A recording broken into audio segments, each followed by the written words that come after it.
11th class. बेटा हम लोग चैप्टर 5 पढ़ रहे हैं जिसका नाम है फैब्रिक अराउंड अस या कपड़े हमारे आसपास। इसमें अभी तक हम लोगों ने फैब्रिक के बारे में पढ़ा था बच्चों। अब आज की क्लास में हम लोग पढ़ेंगे फैब्रिक प्रोडक्शन या कपड़ा उत्पादन। कपड़ा उत्पादन का मतलब है कि हम लोग जानते हैं कि बाजार में कई प्रकार के कपड़े उपलब्ध हैं। जो आपको जिस टाइप का आपको कपड़ा चाहिए, फैब्रिक चाहिए, उसके लिए उसी तरह का यान, जो सबसे बारीक जो धागा होता है, यान भी हमारे को चाहिए ताकि उसी क्वालिटी का हम कपड़ा बना सकें।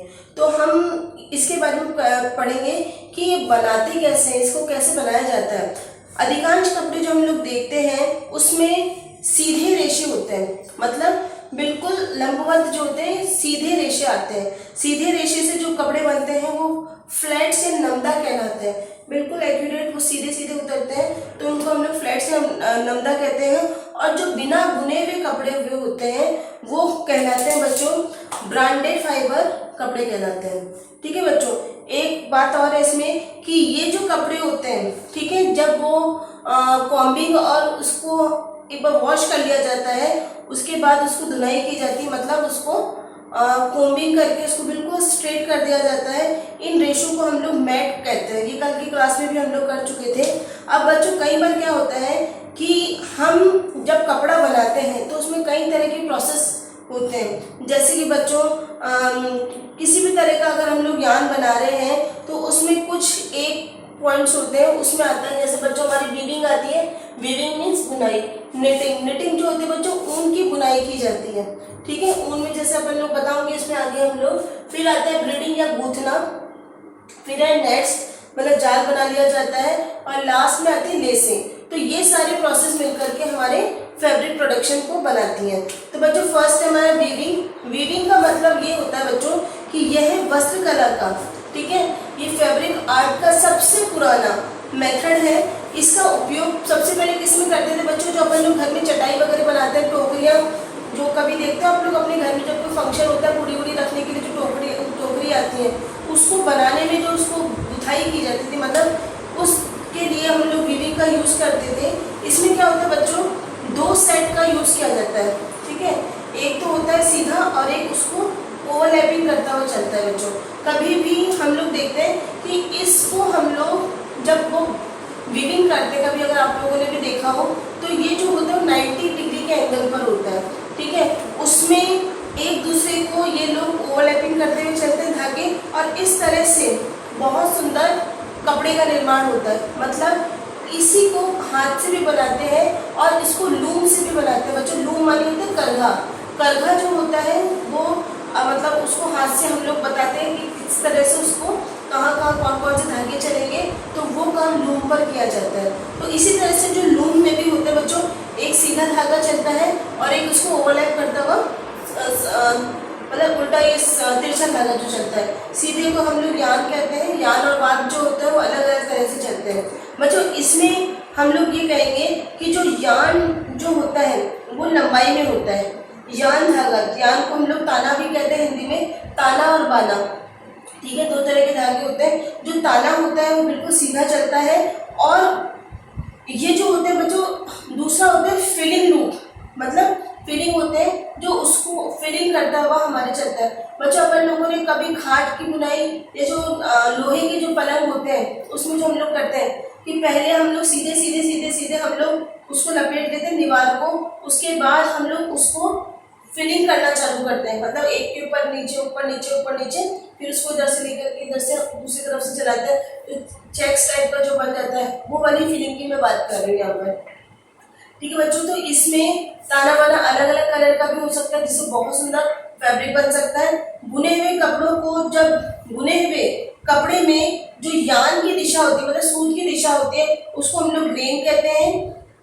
यान सूत लंबाई कि ग्रेन की ओर, मतलब जो किनारे जो होते हैं वो बच्चे सेल्वेज कहलाते हैं। किनारे हमेशा मोटे होते हैं, वहां पर सेल्वेज होती है, मतलब कि वो बहुत मजबूत होती है। ठीक है, और किनारे का सबसे जो मजबूत पार्ट यही होता है, वो वहां से हम लोग उसकी चौड़ाई नापते हैं। लंबाई तो पूरा लंबा जाता है, जहाँ से हमारे को काट काट करके कभी देखा करो हम लोग जब बाजार जाते हैं तो वो उसको फीलिंग कर, मतलब फोल्ड करके रखते हैं, ठीक है। उनकी लेंथ हम लोग कहते हैं कितने अर्ज का है, अर्ज का मतलब है कितनी उसमें चौड़ाई है, ठीक है। लेकिन लंबाई तो आपको जितने मीटर कपड़े चाहिए आराम से मिल जाएगा। इसके बाद बच्चों इसका हमारा जो सेकंड पॉइंट आ रहा है वो है निटिंग। निटिंग का मतलब होता है निटिंग मीन्स होता है ऊन की बुनाई। ऊन की बुनाई में भी बच्चों ये होता है कि इसमें भी सूत मतलब यार्न कम से कम हमारे पास एक सेट होता है, एक सेट में कम से कम 2 होते हैं, मतलब ताना बाना।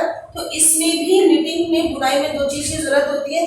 अब आप पहले तो हमारे नानी और उनका बनाते थे, निटिंग से स्वेटर्स बनते थे बच्चों घर में, काफी लोग हमारे इसको काम करते थे। आजकल तो हर चीज हम लोग रेडीमेड लाते हैं, अपन लोग ये चीजें बनाते नहीं है। फिर भी पुराने लोग अभी भी निटिंग का शौक रखते हैं, जो सर्दी आते ही बुनाई चालू कर देते हैं। तो बच्चों इसमें क्या होता है कि अगर आपको कोई चीज लंबा बनाना है तो 2 सलाइयों का मतलब लोहे की स्टिक्स होती हैं उसका यूज किया जाता है। अगर किसी चीज को गोल बनाना है तो 5 सलाइयों का यूज करते हैं हम लोग। और ये जो प्रोसेस होता है निटिंग कहलाया जाता है। निटिंग में बच्चों फंदे डाले जाते हैं, मतलब मशीन बेड के साथ फंदे डाले जाते हैं और ये जो फंदे होते हैं ये आपस में बढ़ते जाते हैं। जब हम लोग स्टार्टिंग में फंदे डालते हैं उसी को बढ़ाते जाते हैं। जैसे आपने कभी क्रोशिया देखा हो तो क्रोशिया में भी ये होते हैं, फंदे डालने के बाद उसी में से तो हम लोग उसको बढ़ा देते हैं, लंबा कर देते हैं। तो जो बुने हुए कपड़े जो होते हैं, अगर हमारे कोई कपड़ा बुना हुआ है ऑलरेडी तो उसको तेजी से बना सकते हैं, जल्दी जल्दी उसमें काम चलता है क्योंकि उसमें फंदे डले हुए होते हैं। ऐसे जो वस्त्र बनते हैं, ऐसा जो फैब्रिक बनता है बहुत ज्यादा सॉफ्ट होता है, ठीक है। जैसे कि हमारे अंडरगारमेंट जो होते हैं, बनियान हुआ, अंडरवियर हुआ या सॉक्स हुए, ये सब इसी निटिंग से बनते हैं। कभी देखना बच्चों इनका एक धागा खींच करके देखना तो ऑटोमेटिकली सारे धागे खींचने लगते हैं, मतलब इनकी वीविंग हमारे को दिखते हैं कि हाँ ये लोग निटिंग से बने हुए हैं। और बच्चों दूसरी बात है इसके अंदर ये मतलब होल्स होते हैं, छोटे छोटे होल्स होते हैं जिससे एयर आसपास मतलब इधर से उधर आ जा सकती है। तो इसके कारण मतलब आप इसको आराम से पहन सकते हो। जितने भी प्लेयर्स होते हैं उनके लिए इसी की है ना ड्रेस बनती है ताकि उनको किसी भी तरह की कोई प्रॉब्लम नहीं हो, पसीने ना आए और उनके लिए वो कंफर्टेबल रहे। इसके बाद बच्चों नेक्स्ट आ रहा है हमारा वो है ब्रेडिंग या गूंथना। ब्रेडिंग में बच्चों वही होता है कि इसमें गुथे हुए कपड़ों की जो सतह होती है वो विकर्ण रूप में होती है, मतलब डायगोनल रूप में होती है जो गुथ जाता है। इनमें 3 या 3 से अधिक बच्चों जैसे हम लोग हमारी ब्रीडिंग का जैसे चोटी गूंथते हैं उसी तरह से होती है ब्रीडिंग। तो ये जो होती है उसमें 3 या 3 से अधिक यार्न होते हैं बच्चों। इसका यूज हम लोग करते हैं कि जैसे हमारे जो शूज की जो लेस होती है, ठीक है, उसको बनाने में होता है, मतलब जूतों के फीते बनाने में, रस्सियों में कई तरह की जो डोरियां आती है बच्चों उसमें इसका यूज करते हैं हम लोग। और तारों के लिए जो तार आते हैं, कभी देखना अपने जो एक्सटेंशन वायर वगैरह जो होते हैं या फिर लंबी डोरी जो होती है उसमें कलरफुल तारों को आपस में लपेटा हुआ होता है, वो भी ब्रीडिंग के उसमें होते हैं। तो ये होता है बच्चों। इसके बाद में है नेट्स। नेट्स का मतलब होता है जाल।